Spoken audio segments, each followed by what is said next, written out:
اعوذ باللہ من الشیطان الرجیم، بسم اللہ الرحمن الرحیم۔ سورہ مریم مکی صورت ہے اور اس میں 98 آیتیں اور 6 رکوع ہیں۔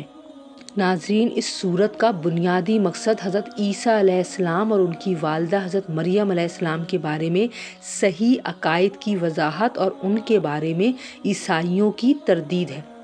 اگرچہ مکہ مکرمہ میں جہاں یہ صورت نازل ہوئی عیسائیوں کی کوئی خاص آبادی نہیں تھی، لیکن مکہ مکرمہ کے بت پرست کبھی کبھی پیارے نبی حضرت محمد مصطفیٰ صلی اللہ علیہ وآلہ وسلم کے دعویٰ نبوت کی تردید کے لیے عیسائیوں سے مدد لیا کرتے تھے۔ اس کے علاوہ بہت سے صحابہ کفار مکہ کے مظالم سے تنگ آ کر حبشہ کی طرف ہجرت کر رہے تھے، جہاں عیسائی مذہب ہی کی حکمرانی تھی۔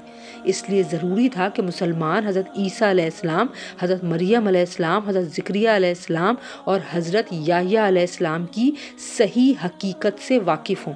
چنانچہ اس صورت میں ان حضرات کے واقعات اسی سیاق و سباق میں بیان ہوئے ہیں، اور چونکہ یہ واضح کرنا تھا کہ حضرت عیسیٰ علیہ السلام خدا کے بیٹے نہیں ہیں